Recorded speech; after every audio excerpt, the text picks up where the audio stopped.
Welcome to this episode of the Poppa B Show. Listen, I got my cheat sheets. I haven't shot a show in a while, so I'm going to run a gambit of some shit I wrote down. And then a lot's changed with me, so I've kind of stayed away from recording videos for a little while. Let's get back at it, because, you know, I miss talking shit. And why the hell not, right? Because I'm afforded the ability to sit here, look at you in this camera, and talk my shit. And then you can actually respond your shit by putting comments down below, smash the like button, and friggin' subscribe. Number one on my list. What in the hell happened, my man? Or everybody, my man, saying, what in the hell happened? Non-identifiable, whatever you want to call yourself, non-noun pronoun, whatever it is, preferably, hey you. And if you offend you, I don't know what to say, because I don't give two fucks about that shit. Election to COVID. What? There's no news. There is nothing that is just like you air every day. We're not seizing a city. There is nothing viable that's sustainable in the news. The only thing we got going on is all these variants of COVID.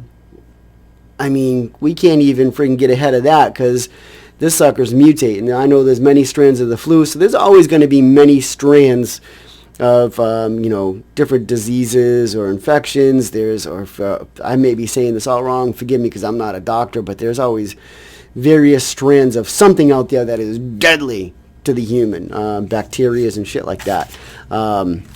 That's all we got going on. Where's the positive stuff, man? Where is everything we got going on? We got through Thanksgiving, and yes, I celebrate Thanksgiving. I had a lot of family come over on, the Mayflower and all that, so true to my heart. And yes, the circumstances surrounding our survival is questionable based on a few, and that was militant style stuff, but those common folk are the ones who paid the price, and they were thankful, they were grateful, they were taught how to farm the land, they did celebrate by having a big meal, and the celebration is what we should look at, not what the few made a decision to do following that event.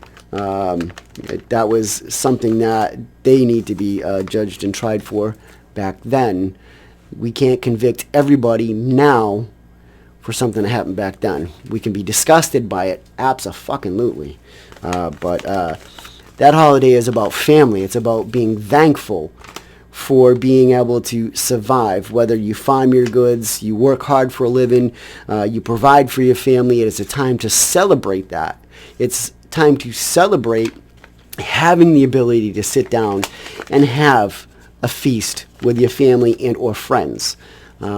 That's how I view that holiday. The atrocities that happen around that time is not what I'm celebrating, so we can get over that. And if you don't celebrate it by your religion, again, we have that freedom here in America. You can choose not to do that.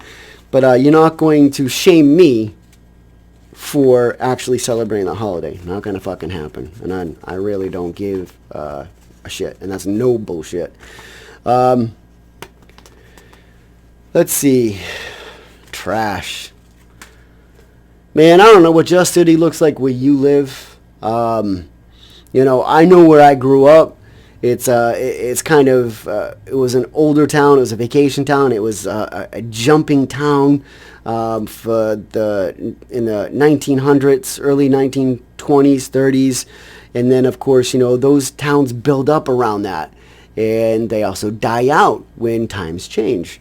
And so it looks different. The buildings become a little more broken down, a little more deplorable. The city starts to kind of fall apart, especially small towns. Now, let's not call it a city. The town itself will fall apart because it's losing that allure of having the ability to attract people in.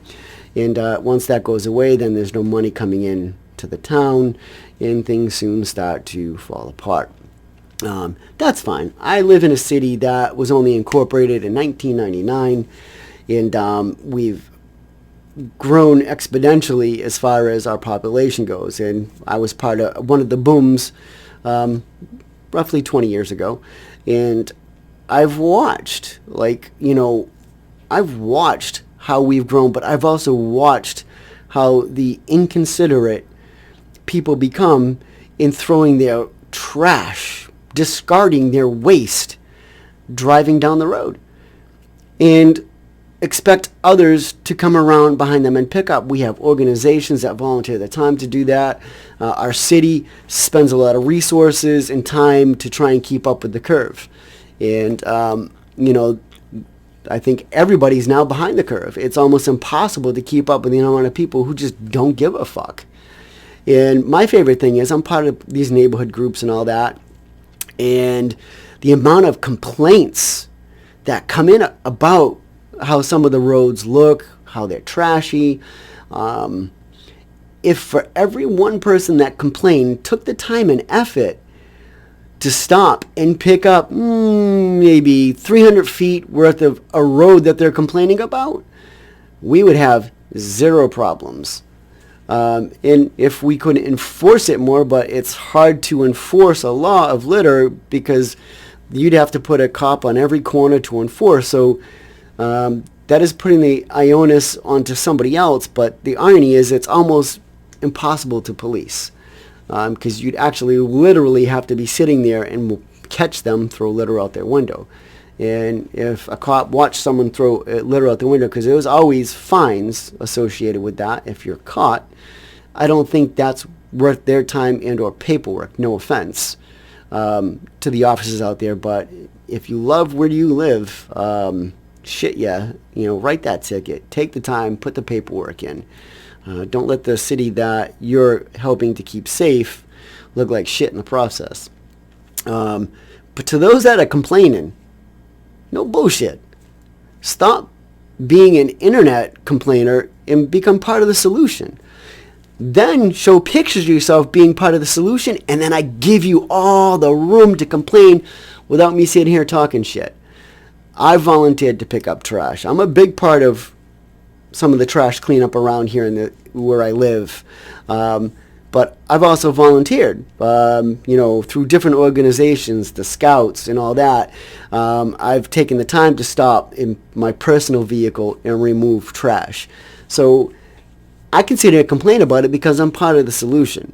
If you're living in a city and you know someone that just hides there and says, oh my God, look how trashy this place is, well, show a picture of you making a difference and then get on here and say, I can't believe how trashy this place is. Look what I've done. You get a pat on the back, 2 thumbs up instead of hey, fucking shut up and do something about it. Help out, because you'll sit there and complain. The people who are throwing the trash out the window aren't going to complain because shit, they're the ones doing it. So make a difference. So I hate to see some places look like shit when a lot of people complain and don't take a part in being part of the solving the problem. We can't help the shitbags that are the problem. Cost of living. Well, we all know that COVID put a big dent on a lot of things here in the United States. Some of that is getting specific items. There's a shortage everywhere of everything. Fuck, where I live, there's a shortage of change. And rumor mill has it that Federal Mint's not going to print any more change after this year. Well, if there's a fucking shortage, why wouldn't you print more coins? Someone's either fucking throwing them out or someone's laughing their way to the fucking bank one day with a fucking 8 wheelbarrows full of quarters. How is there a shortage of change? COVID didn't make money ran out. It fucking certainly made inflation go up, but we're paying twice as much for shit. I can tell you right now, I mean, everybody's swiping their card, so you get the funny money. It's the money that's just transferable from your hours put in to a bank. You're never actually touching it, but you're spending it. So is there a shortage of change because everybody's going plastic? It's fantastic. There's still a lot of people out there as cash, so there should be a surplus of fucking change.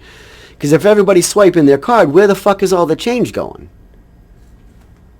COVID didn't get the quarter sick, or the nickel, the dime, the penny. Fuck the penny. You can get rid of the penny. Let's round down. Don't round up, round down. Just shit, right? Make it even down, not even up. We pay enough as it is. Who the hell could survive on their own on an average income? A single person, not a family. Everything is based off a family. That has got to change. America or somebody up there on the hill needs to realize that you can't base everything on a two-family income. That's the driver. It's like two incomes. No, man, you need to understand that there is a new wave of things. Not everybody's married. Not everybody's in a relationship where they share financial bullshit. You need to be able to find some way to separate that. Look at cost of living based on one income. Because buying a house, you basically need 5 kids working along with a husband and wife to afford what a house costs nowadays. That's crazy. I can tell you right now, the minimum wages and all that, shit. Even for those skilled or blue collar or anything like that, you're not paying those people enough to survive. Never mind the people that are, working the low end jobs. How the hell?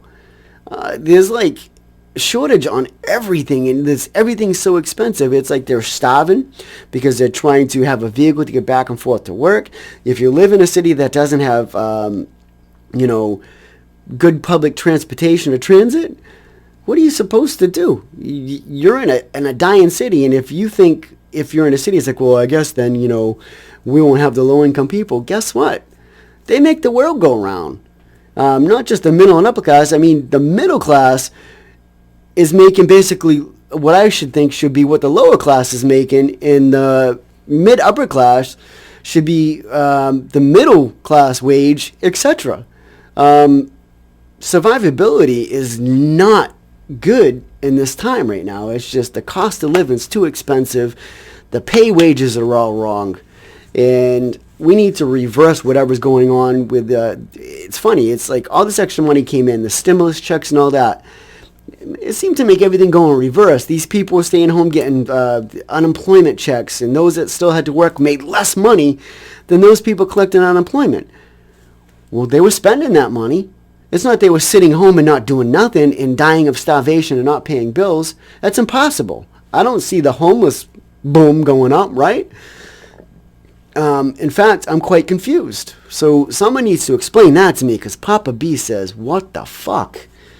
This is my rant and rave. I know I'm just talking a lot of trash. I'm being very opinionated, somewhat subjective, but I just want to say one. I wanted to get this one off the fucking books and get it out there. This is Poppa B, and I'm fucking out of here.